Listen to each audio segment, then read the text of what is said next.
जय हिंद मित्रों। जैसे कि हम लोग का सीरीज चल रहा है गोदान उपन्यास का, वो भी गोदान उपन्यास तो हम लोगों ने कर लिया है, लेकिन ये हमारा प्रश्नोत्तर का श्रृंखला चल रहा है जिसमें हम इनके डायमेंशन जो भी हैं गोदान उपन्यास से जैसे जैसे प्रश्न बन सकता है उन प्रश्नों पर जिक्र कर रहे हैं। तो इसके जस्ट जो वीडियो हमने बनाया है, नेक्स्ट वाला पिछला वीडियो रहा है, उसमें हमने गोदान के संभावित प्रश्न पर, गोदान में पीढ़ी संघर्ष जो होरी और गोबर के मध्य होता है, कैसे वहाँ पे सामंतवाद जो है ढह रहा है और पूंजीवाद अपना स्थान ले रहा है। साथ ही साथ गोदान अपने युग को तो प्रतिबिंबित कर ही रहा है, साथ में आने वालों की प्रसव पीड़ा के रूप में कैसे हमारे समक्ष है। हमने वहाँ पे देखा कि आदर्शवादिता, जो कोरा आदर्शवादिता रहता था प्रेमचंद जी के उपन्यास में, कहानियों में, वो समय के साथ अपनी यात्रा को पूरा किया और कैसे ही वो यथार्थवाद, चरम यथार्थवाद की तरफ पहुंच गया। चाहे वो कफन कहानी में देखेंगे, चाहे वो चीज़ हमें गोदान उपन्यास में देखने को मिले, तो वो कैसे चरम यथार्थ पर पहुंच गया। गोदान पर मार्क्सवाद का प्रभाव क्या है, क्योंकि मार्क्सवाद जो है एक ऐसी विचारधारा थी उस समय जो एक तरीके से मार्क्सवाद शोषक, शोषित, वंचित तबके को न्याय दिलाने के लिए कि जिसके पास भी धन है, बाहुबल है, उससे अपने हाथ में लेना है। अब वो किस प्रकार रास्ता अख्तियार कर रहे हैं वो विशेष मतलब नहीं था, और कार्ल मार्क्स का ये दर्शन था। तो कितना मार्क्सवाद का प्रभाव इस पर पड़ा है। गोदान एक महाकाव्यात्मक उपन्यास है या नहीं है, आज हम इस पर बात करेंगे। तो ओवरऑल हमने कहा, ये शुरुआत से अगर देखा जाए तो ऊपर से सामंतवाद, पूंजीवाद की कथा, आदर्शवाद बनाम यथार्थ का मुद्दा, मार्क्सवादी प्रभाव का मुद्दा, ये सब समाप्त कर दिया। आज हम जिक्र करेंगे कि गोदान एक महाकाव्यात्मक उपन्यास है। गोदान एक त्रासद के रूप में हमारे समक्ष कैसे है, गोदान का नामकरण कैसे हुआ, और आगे वीडियो में समकालीन विमर्शों के परिप्रेक्ष्य में गोदान का मूल्यांकन क्या है, गोदान का दोहरा कथानक क्या है, गोदान की भाषा शैली कैसी है, गोदान की चरित्र योजना कैसी है। इनके अलावा गोदान में मालती और मेहता के संवादों से जो उभरने वाला जीवन दर्शन नजर आता है वो क्या है। गोदान पर छायावादी युग नारीत्व परिकल्पना प्रतिष्ठित देखने को मिलता है, और इस तरीके से व्याख्या प्रश्न 1, 2 और कुछ गद्यांश और भी दिए गए हैं। और इस तरीके से हमारा जाके एक तरफ तो गोदान उपन्यास प्लस ये जितने भी प्रश्न हैं, उपरोक्त प्रश्नों पर जिक्र करने के बाद हमें कुछ हद तक समझ में आ गया कि ये प्रश्न है, प्रश्न के इतने डायमेंशन हो सकते हैं और हमें किस प्रकार तैयार करना है। तो आज जब ये जिक्र कर रहे हैं तो इसके पहले हमने गोदान उपन्यास के बारे में जहाँ तक भी जिक्र कर लिया है, आदर्शवाद नाम यथार्थवाद का मुद्दा है, मार्क्सवाद का मुद्दा है, ये सारे तो हमने जिक्र कर लिए हैं। आगे हमें ये देखना है कि गोदान में कि क्या ये वाकई में एक महाकाव्यात्मक उपन्यास है, और ये महाकाव्यात्मक उपन्यास है तो किस प्रकार है। जैसे गोदान अगर एक महाकाव्यात्मक उपन्यास है तो वो किस प्रकार है। देखिए, गोदान हिंदी का पहला महाकाव्यात्मक उपन्यास है। महाकाव्य और उपन्यास विधाओं में गहरा आंतरिक संबंध होता है। जिस प्रकार महाकाव्य अगर कहे तो मध्यकाल के सरल जीवन को संपूर्णता में धारण करता है, जैसे महाकाव्यात्मक उपन्यास के लिए हर एक चीज़ के लिए कुछ तात्विक घटनाएं होती हैं, तात्विक तथ्य होते हैं, तो गोदान भी हिंदी का पहला और महाकाव्यात्मक उपन्यास है। कैसे कह सकते हैं, तो महाकाव्य और जो उपन्यास होता है इन विधाओं में गहरा आंतरिक संबंध होता है।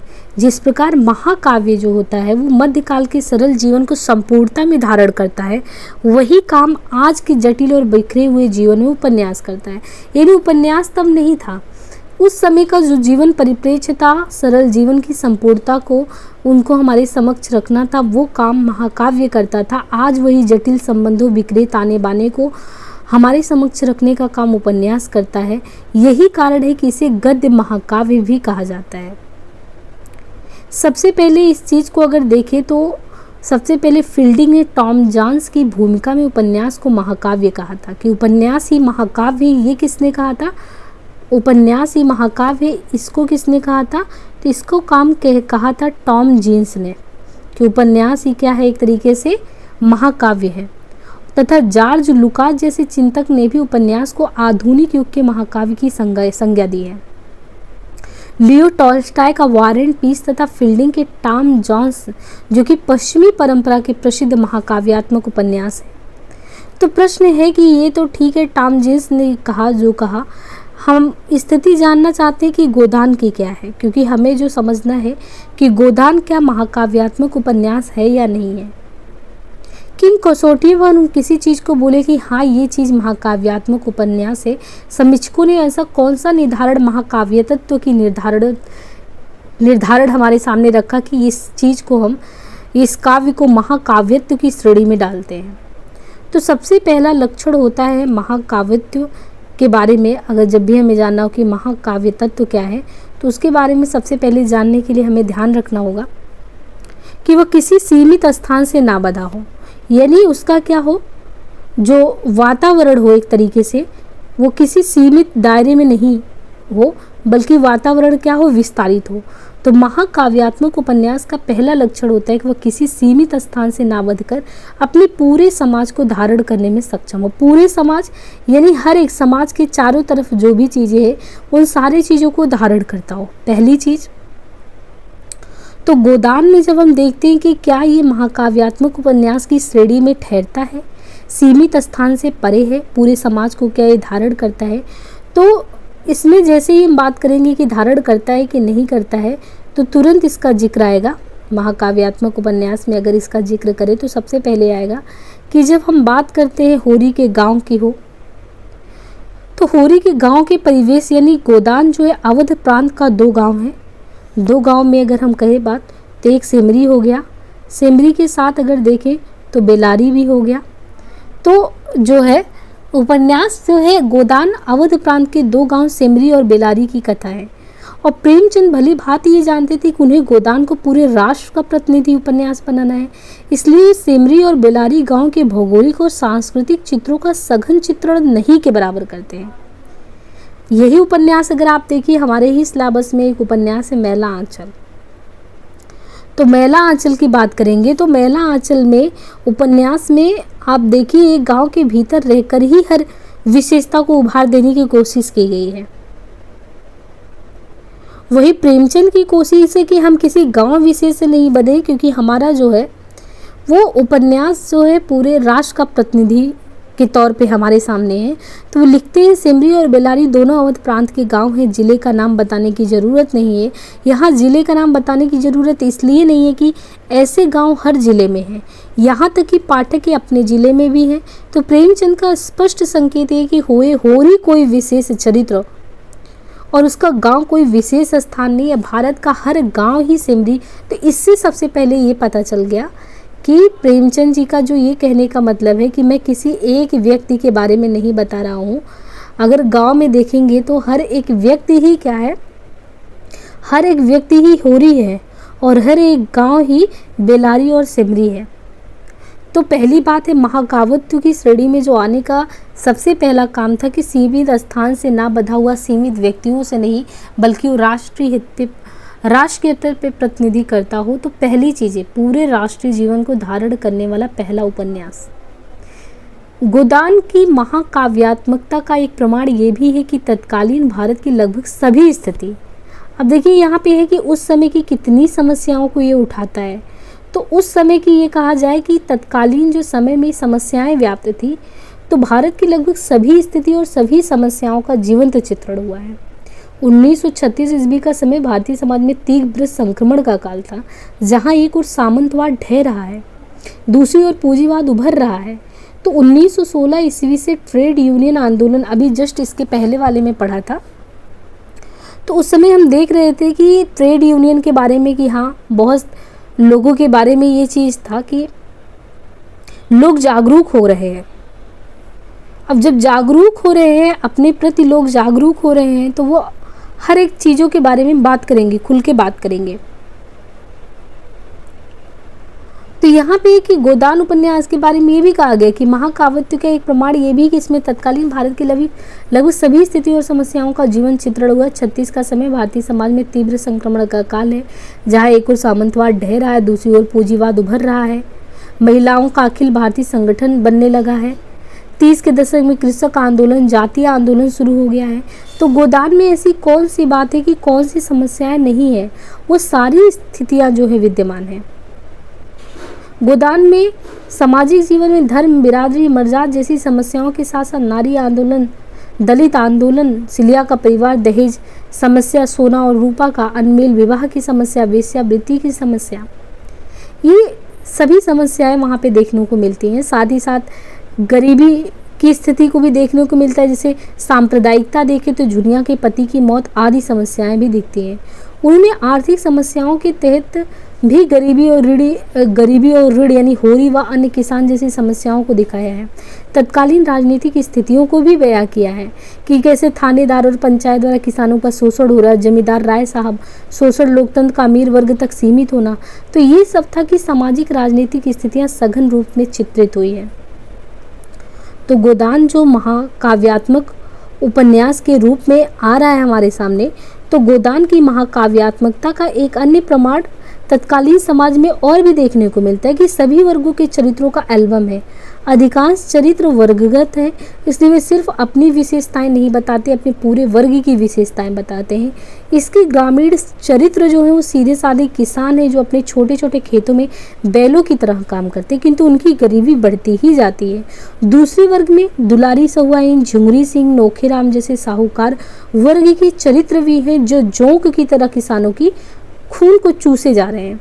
अब देखिए ये स्थितियां यहाँ पे, ये गरीबी तो बढ़ती जा रही है और गरीबी बढ़ाने में सीधे साधे किसान जो अपने छोटे छोटे खेतों में बैल की तरह काम करते हैं, उनको ये गरीबी में और कैसे गरीबी में डाल रहे हैं। यहाँ पे है सहुआइन, झुमरी सिंह, नोखेराम, ये सब साहूकार वर्ग के चरित्र हैं जो जैसे जोंक चिपका होता है और खून चूस लेता है शरीर का, बिल्कुल ये इसी तरीके से इन लोगों के शरीर में चिमटे हुए, एक तरीके से चिपटे हुए हैं, किसानों का खून चूसे जा रहे हैं।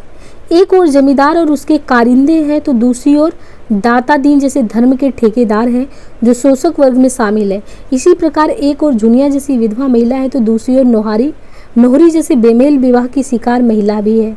शहरी चरित्रों में भी वैविध्य कम नहीं है। खन्ना पूंजीपति वर्ग के प्रतिनिधि है, तो तंखा दलाल वर्ग के मिर्जा। तो देखिए इतने में ही सारी चीज़ों का जितना भी है सब डिटेल कर दिया गया है कि यहाँ पे दाता दीन जैसे धर्म के ठेकेदार है शोषक वर्ग में, इसी प्रकार एक और झुनिया जैसी विधवा महिला है, तो दूसरी ओर नोहरी जैसी बेमेल विवाह की शिकार महिला भी है। शहरी चरित्र में भी वैविध्य कम नहीं है। खन्ना वहाँ पे पूंजीपति वर्ग का प्रतिनिधि है, तो तंखा दलाल वर्ग का है। तो मिर्जा खुर्शेद जो है वो नवाबी जो शानो शौकत होती थी उस समय की, उसका प्रतिनिधि करता है। तो मेहता भी वहीं पे पीछे नहीं है, बुद्धिजीवी वर्ग का है। ओंकारनाथ पत्रकार वर्ग का है, तो सरोज और मीनाक्षी देवी नारी मुक्ति आंदोलन के समर्थक वर्ग से हैं। तो ये साफ नजर आता है कि प्रेमचंद ने समाज के किसी भी वर्ग को नहीं छोड़ा है। महाकाव्यात्मक की श्रेणी में आने के लिए पहली चीज थी कि वो समग्रता का वर्णन करे, किसी राष्ट्र विशेष, किसी गांव विशेष का वर्णन नहीं करे, तो वो समग्रता को लेता है। साथ ही साथ महाकाव्य तत्व की श्रेणी में दूसरा जो प्रमाण होना चाहिए कि तत्कालीन सभी समस्याओं को उजागर करे, वो भी करता है। गोदान शिल्प और प्रभाव की दृष्टि से भी महाकाव्यात्मक उपन्यास की संज्ञा का अधिकारी है। जहाँ तक शिल्प का प्रश्न है, प्रेमचंद ने हिंदुस्तानी शैली का प्रयोग किया है जो जनसंख्या के हर वर्ग को समझ आता है। गांधी जी तो इसी हिंदुस्तानी को राष्ट्रभाषा बनाना चाहते थे। गांव और शहर की समानांतर कथाएं रखकर प्रेमचंद ने ग्रामीण जीवन के साथ शहरी जीवन को भी समेट लिया है। चरित्र योजना में उन्होंने ऐसी स्वाभाविकता रखी है कि चरित्र जो हैं वो कठपुतलियाँ नहीं बनी हैं, बल्कि वो चरित्र यथार्थ परख होने के कारण सामाजिक जीवन के यथार्थ को सचमुच प्रतिबिंबित करती हैं। गोदान का प्रभाव उत्कर्ष मूलक है, जो महाकाव्यात्मक रचना की एक बड़ी विशेषता मानी जाती है। गोदान को पढ़ने से पहले का पाठक उसे पढ़ने के बाद ठीक वैसा ही नहीं रह जाता। वह चेतना में गुणात्मक अंतर महसूस करता है और होरी जैसे किसानों के प्रति संवेदनशीलता से भर उठता है। स्पष्ट है कि गोदान महाकाव्यत्व के सभी तत्वों को धारण करता है। तो यहाँ पे है कि गोदान के बारे में ये कहा गया कि गोदान जो बेसिकली है वो महाकाव्यत्व की श्रेणी को कैसे धारण करता है, क्योंकि एक जो गुणात्मक परिवर्तन होता है ना, कि आपने एक उपन्यास पढ़ा, समय दिया, तो आपके सोचने के दायरे में क्या परिवर्तन देखने को मिला। तो यही चीज़ है कि यहाँ पे चरित्रों के माध्यम से जो दिखाया गया है, कोई चरित्र कठपुतली नहीं बनी है, बल्कि वो स्वाभाविक रूप में और जीवन के जो सच हैं, जो कड़वे सच हैं, यथार्थता को सचमुच वो प्रतिबिंबित करती हैं। तो वही है कि गोदान का प्रभाव उत्कर्ष मूलक है, जो महाकाव्यात्मक रचना की एक बड़ी विशेषता मानी जाती है। और इस तरीके से गोदान महाकाव्यत्व के सभी तत्वों का धारण करता है। ये कारण है कि इसे हिंदी का पहला महाकाव्यात्मक उपन्यास होने का गौरव हासिल है। आगे देखते हैं स्वाधीनता संग्राम राष्ट्र समेत नहीं, यानी आक्षेप और समाधान में जैसे नान दुलारे वाजपेयी ने, कुछ आलोचकों ने गोदान को महाकाव्यात्मक उपन्यास कहने की आलोचना की है। उनके प्रमुख आक्षेप ये है कि हम इसको क्यों नहीं कह सकते, क्योंकि महाकाव्यात्मक उपन्यास की संज्ञा ही भ्रामक है।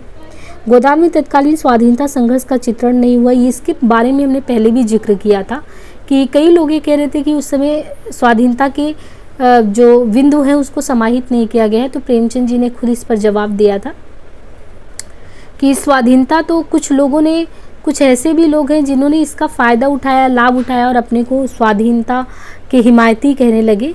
मैं विशेष तौर पे उस चीज़ों पे नहीं गया, क्योंकि हिमायती, और यहाँ तक कि ये चीज़ तो उन्होंने धनिया के माध्यम से भी कहलवाया है कि धनिया ने खुद कहा है कि ये जो लोग स्वराज की मांग करते हैं, क्या ये स्वराज के वाकई में लायक हैं। तो इसका जवाब तो उन्होंने पहले ही दे दिया है। हालांकि आलोचक के तौर पे नंद दुलारे वाजपेयी ने कहा है कि क्या गोदान में उस समय स्वाधीनता संघर्ष का चित्रण हुआ है या नहीं हुआ है, उस समय के भारतीय जीवन का सबसे महत्वपूर्ण प्रसंग था। फिर गोदान में चरित्रों का वैविध्य पर्याप्त नहीं है, ऐसा उनका कहना है। गोदान का देश और काल सीमित है, इसलिए वह पूरे राष्ट्र को समेट नहीं पाया। हालांकि इस सब का जवाब मिल रहा है। गोदान में शहरी जीवन का चित्रण अत्यंत सीमित मात्रा में हुआ और पर्याप्त प्रामाणिकता भी नहीं देखने को मिलता है। वस्तुतः ये आक्षेप गोदान की महाकाव्यात्मकता को खारिज तो नहीं कर पाता। जहाँ तक महाकाव्यात्मकता उपन्यास की संज्ञा के प्रश्न की बात है, तो ध्यान देना ये जरूरी है कि समय बदलने के साथ नई विधाएं अस्तित्व में आती हैं और कभी कभी पारंपरिक विधाओं में भी मिश्रण हो जाता है। महाकाव्यात्मक उपन्यास महाकाव्य के कुछ गुणों को धारण करने वाला उपन्यास होता है, जिसकी स्वीकृति न सिर्फ भारत में अपितु पश्चिम में फील्डिंग, रॉल्फ फॉक्स और जॉर्ज लुकास के यहाँ भी मिलता है। ये बात सही है कि गोदान में स्वाधीनता संग्राम का चित्रण कुछ कम हुआ है, किंतु ये अनायास नहीं हुआ है, बल्कि प्रेमचंद ने जानबूझकर ऐसा किया है। वे कृषक जीवन की समस्याओं पर केंद्रित उपन्यास लिख रहे थे और तब तक स्वाधीनता संग्राम कृषकों के स्तर पर कोई खास जुड़ नहीं पाया था।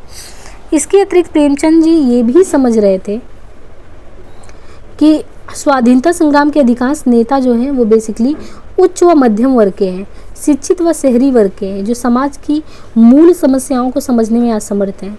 उन्होंने साफ दिखाया कि मिस्टर खन्ना जैसे पूंजीपति और राय साहब जैसे जमींदार स्वाधीनता संग्राम के नाम पर जेल होकर आए हैं, किंतु जन साधारण के शोषण के लिए स्वयं ही जिम्मेदार हैं।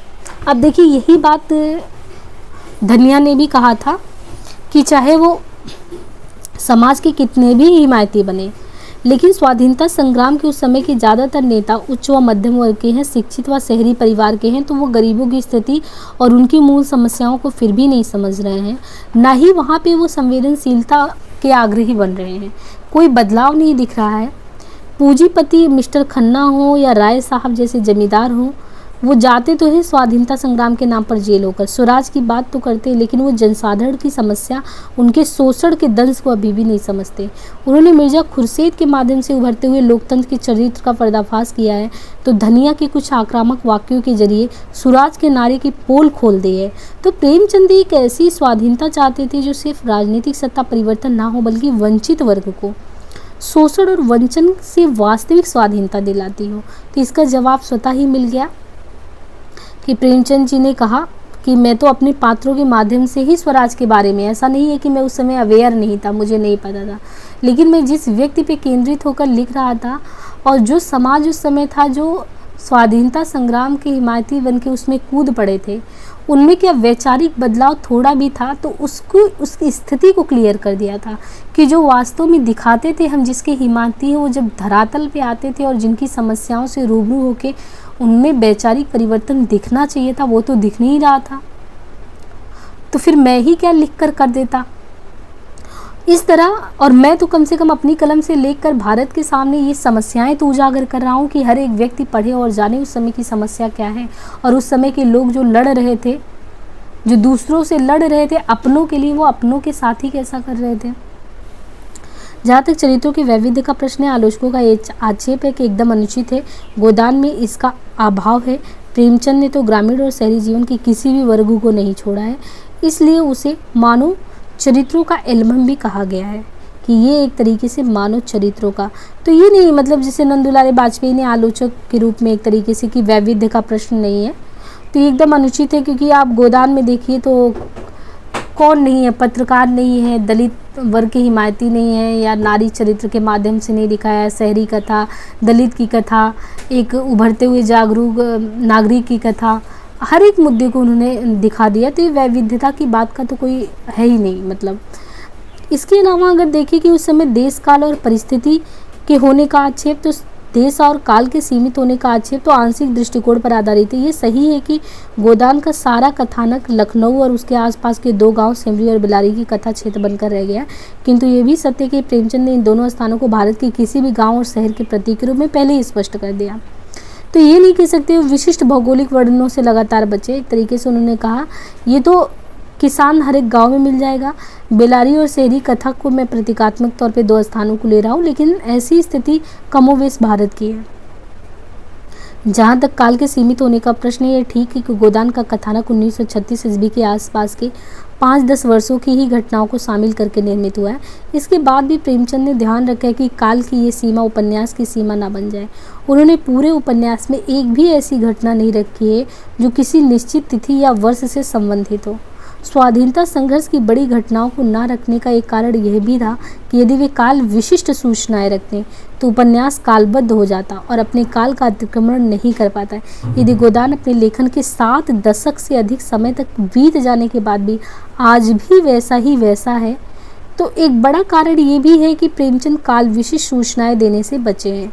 तो देखिए, काल विशिष्ट सूचनाएं की यानी 1960 दौर में अगर वो स्वाधीनता संग्राम चल रहा था तो क्यों नहीं लिखा, तो इन्होंने स्पष्टता ये कहा है कि जहाँ तक अगर काल सीमित होने की बात कोई करता है तो गोदान का कथानक 1936 ईस्वी के आसपास, तब तो वो 5-10 के वर्ष की घटनाओं तक सीमित रह जाता। और उपन्यास आज आप बैठ कर पढ़ रहे हैं तो उपन्यास में एक भी ऐसा घटना नहीं रखा जो किसी निश्चित तिथि या वर्ष से काल विशिष्ट सूचना तक वो सीमित हो जाए। हम अपने काल का अतिक्रमण न कर पाए। लेखन का वास्तविक महत्व ये था कि भविष्य के भी गोदान की मतलब कल्पना ये की गई थी कि 1936 के जो दौर है और जिनमें जो समस्याएं व्याप्त हैं, ये प्रसव पीड़ा भविष्य की भी होगी कि नहीं, उनको ध्यान में रख के ये लिखा गया है। अंतिम आक्षेप है कि शहरी जीवन के चित्र कम है, और ये आक्षेप काफ़ी हद तक है कि किंतु प्रेमचंद ने ऐसा समझौता जानबूझकर किया है। 1936 ईस्वी के भारत में गांव और शहर की आनुपातिकता की बात की जाए तो वही है कि वैसे ही गोदान में है, गांव बहुत अधिक थे, उनकी जनसंख्या शहरों से बहुत अधिक थी तथा गांव तथा शहर में संबंध जो थे वो काफ़ी कम थे। ठीक यही स्थिति गोदान में देखने को मिलती है, जो शिल्प या कथानक योजना के दृश्य से चाहे दोष नजर आए, किंतु तत्कालीन यथार्थ को उभारने की दृश्य गोदान का गुण ही माना जाएगा। तो एक तरीके से यहाँ पे आके महाकाव्य का जो सबसे बड़ा एक महाकाव्य की श्रेणी में डालने की जो आधार बिंदु हो, वो सबसे बड़े आधार बिंदु में है किसी स्थान विशिष्ट का सीमित ना होना, किसी काल विशेष का नाम उजागर नहीं करना, बल्कि एक तरीके से इस उपन्यास के लेखन के पीछे का जो एक तरीके से मार्मिक घटना था, मतलब एक विस्तारित उद्देश्य था कि हम जनमानस को आज नहीं भविष्य में भी वर्तमान की परिस्थितियों से रूबरू करवा पाए और तत्कालीन सभी जो समग्रता है समस्याओं को उनको उजागर कर पाए। तो वो तो करने में ये निसंकोच सार्थक ही सिद्ध हुआ है। तो अगर कोई भी या नंदुलारे बाजपेयी या आलोचक जो कह रहे हैं कि वैविध्य को नहीं समेटा है या स्वाधीनता संग्राम की बातें नहीं की है, तो उन सभी प्रश्नों को तर्क विशेष से प्रत्युत्तर देते हुए चलते हैं। आगे की फिर एक ये भी बिंदु पे बात आती कि गोदान क्या एक वाकई में त्रासदी के रूप में हमारे समक्ष आता है। गोदान कथा जो है एक त्रासदी के रूप में हमारे समक्ष आता है। तो त्रासदी क्या है कि गोदान एक पाश्चात्य नाट्य विधा है जिसका प्रयोग ग्रीक युग से आधुनिक साहित्य तक लगातार दिखाई पड़ता है। त्रासदी का उद्देश्य पाठक के मन में निहित दुखात्मक भाव जैसे त्रास है, करुणा है आदि का तीव्र उद्बोधन करके उनका विरेचन करना। तो ये बात जब आती है कि त्रासदी क्या है, गोदान क्या त्रासद जीवन की है, तो ये त्रासद जो जीवन होता है ये पाश्चात्य नाट्य विधा है, यानी पश्चिम में जो होता था वहाँ पे जो नाट्य की विधा है वहाँ पे अंततः कोई भी नाट्य जो रूपांतरण होता था वो त्रासद जीवन यानी व्यथित जीवन, जिसका प्रयोग जो है बेसिकली ग्रीक युग से आधुनिक साहित्य तक लगातार दिखाई पड़ता है। त्रासदी का उद्देश्य होता है कि जैसे पाठक के मन में निहित दुखात्मक भाव जैसे त्रास, करुणा, इनका तीव्र उद्बोधन करके उनका विरेचन करना। इस उद्देश्य की प्राप्ति हेतु सर्वप्रथम अरस्तु ने तथा बाद में एटकिंस, मिस्टर बूचर तथा जॉर्ज ल्यूकाच एवं हीगेल जैसे चिंतकों ने त्रासदी के कुछ नियम निर्धारित किए। उन नियमों तथा विवेचन मूलक प्रभाव की उपस्थिति के आधार पर तय किया जा सकता है कि गोदान क्या वाकई में त्रासदी है अथवा नहीं है।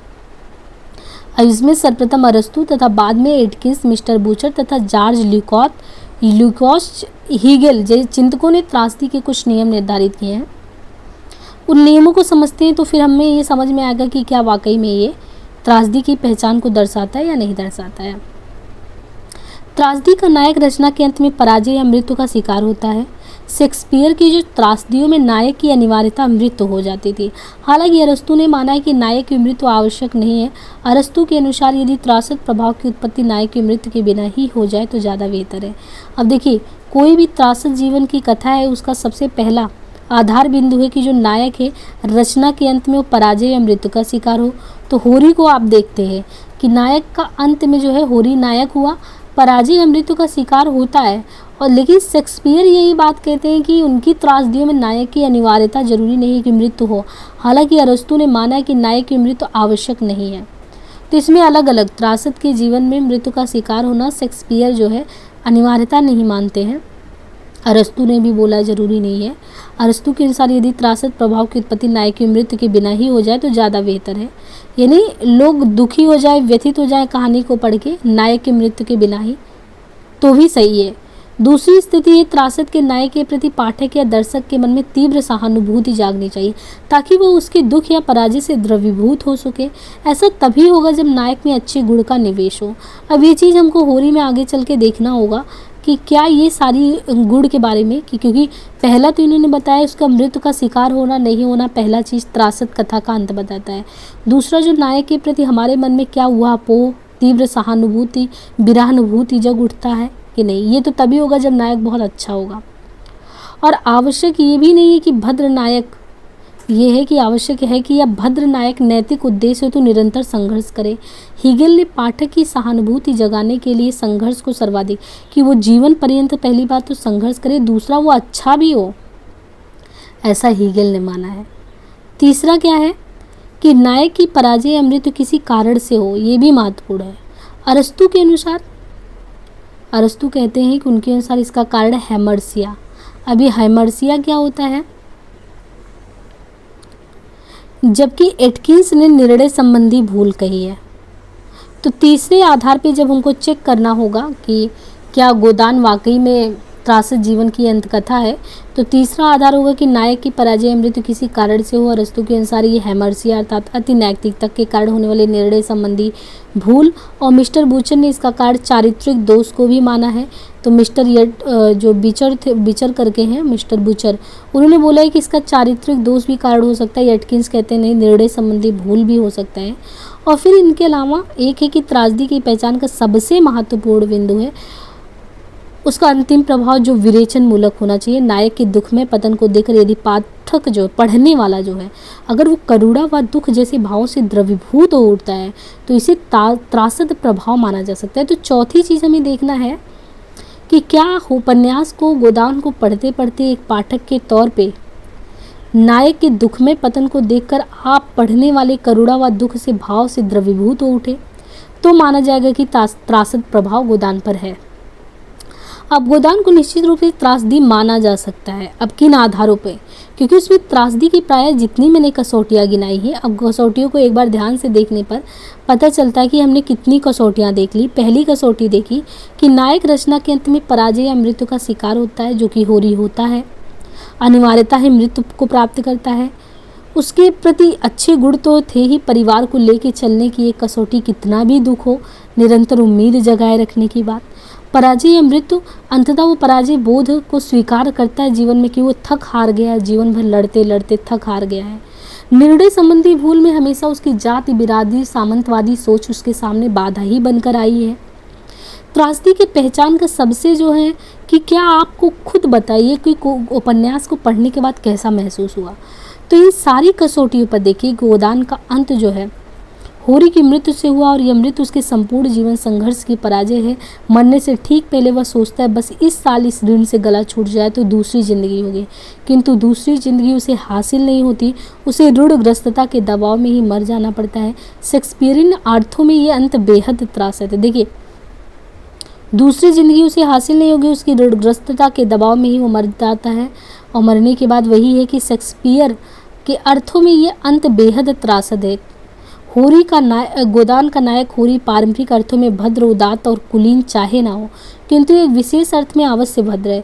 वो गरीब है, शक्तिहीन है, कमजोर वर्ग का एक साधारण या सदस्य, किंतु उसका संपूर्ण जीवन जो है धन बिरादरी मर्यादा इत्यादि से इस कदर बंधा है कि वह अनैतिक तो हो ही नहीं सकता। मतलब वो नैतिक है और त्रासद जीवन के लिए नैतिक होना भी जरूरी है। एकाध स्थान पे बहुत ही सीमित मात्रा में कभी कभी अनैतिक हो जाता है। जब आप देखेंगे कथा में जब वो पैसे लेता है तो पैसे को थोड़ा भाई से चोरी करके ऐसी छुपाने वाली बात आती है, हालांकि फिर भी उसको फ़ायदा नहीं होता, सामने वाला बेईमानी ही कर लेता है। जैसे यहाँ पे देखिए प्रसंग को उजागर किया है दमड़ी बसोर के प्रसंग में, किंतु ऐसी स्थितियाँ उसे अधिक मानवीय ही बनाती है। आधुनिक अर्थों में होरी एक नैतिक तथा भद्र चरित्र है। झुनिया को अपने घर में रखने का प्रसंग हो, हीरा को माफ़ कर देने का प्रसंग हो। होरी संघर्षशील नायक भी है। उसने अपने तीनों लड़कों को दवा के अभाव में मरते हुए देखा है। उसकी एक छोटी सी इच्छा है गाय पालने की इच्छा। ये इच्छा किसी भी अर्थ में अनैतिक नहीं। इस इच्छा की पूर्ति हेतु वो जीवन भर संघर्ष करता है, ठोकरें खाता है, मर जाता है।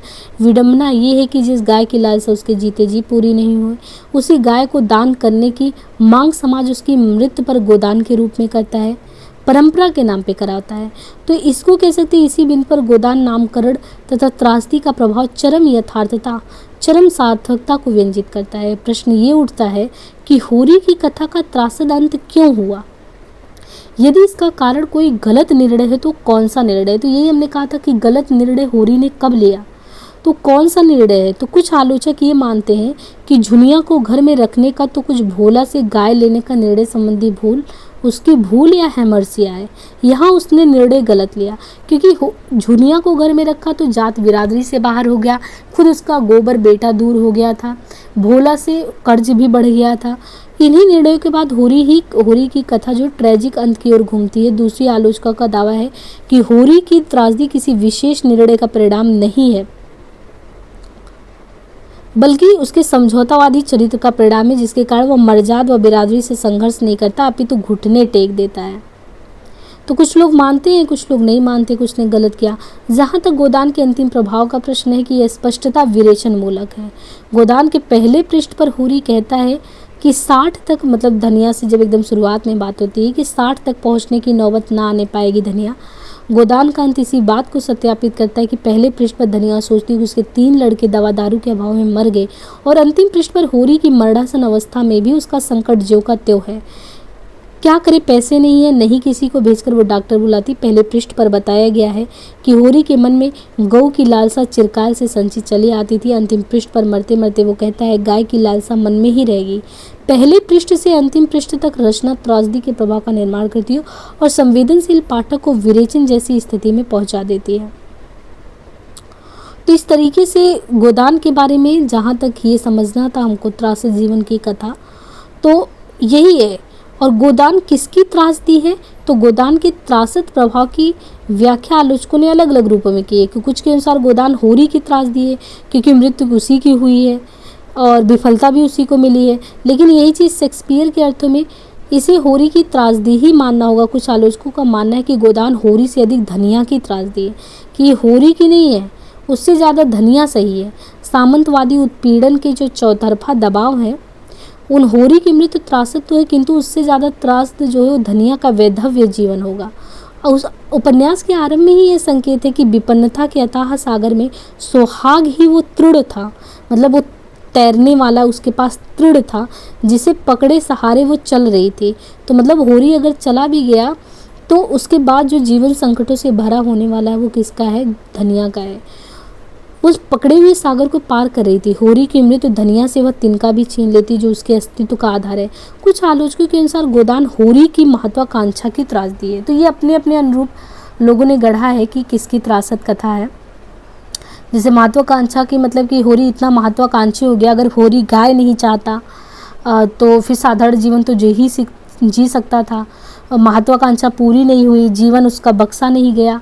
और साथ ही साथ सबसे व्यापक व्याख्या ये कि गोदान भारतीय कृषक जीवन की त्रासदी है। क्यों? क्योंकि इस साहूकार, जमींदार, पूंजीपति, धर्मजात बिरादरी के आतंक के भीतर एक साधारण कृषक किस छटपटा कर किस तरह दम घुट कर उसका मरता है। तो इसका तो गोदान एक प्रमाणिक दस्तावेज है, इसमें कोई राय नहीं है। प्रश्न है कि प्रेमचंद ने त्रासदी के ढांचे को क्यों चुना? ज्ञातव्य कि त्रासदी का चयन शिल्पगत प्रयोग धर्मिता नहीं था, अपितु आदर्शोन्मुख जो उनका यथार्थवाद है उसको यथार्थवाद में परिवेशित होने का स्वाभाविक परिणाम था। और इसके बारे में ये भी कहा गया है कि प्रेमचंद वास्तविक समस्याओं के काल्पनिक समाधान देते देते अब थक चुके थे, अब अंधेरों को अंधेरे के रूप में स्वीकार करना ही चाहते थे। और विजय देव नारायण शाही ने कहा भी कि गोदान में प्रेमचंद की जो प्रकाश अभ्यस्त आंखें थी, हिम्मत करके वो अंधकार को देखने की कोशिश कर रही हैं। निर्मल वर्मा ने भी यही बात की है कि गोदान में प्रेमचंद ने पहली बार भारतीय किसान के अंधकार में मेलनकोलिक भविष्य को प्रस्तुत किया है। आगे नेक्स्ट यहाँ से हम देखेंगे गोदान का नामकरण क्या हुआ। तो अभी तक हमने गोदान के बारे में, गोदान उपन्यास में कैसे पीढ़ीगत संघर्ष था, ढहता सामंतवाद, उभरता पूंजीवाद, साथ ही साथ यथार्थवाद वर्सेस आदर्शोन्मुख स्थिति, प्लस मार्क्सवाद के विवेचन के बारे में, प्लस ये गोदान त्रासद जीवन की कथा है कि नहीं है तो क्यों है, नहीं है तो क्यों है, इन सारे मुद्दों पे बात कर लिया। आगे गोदान का नामकरण और भी जो भी मुद्दे होंगे उनको हम करेंगे। बाकी आप सभी अपना सहयोग बरकरार रखें, चैनल को सब्सक्राइब करते रहें, आगे इसको प्रेषित करते रहें। धन्यवाद।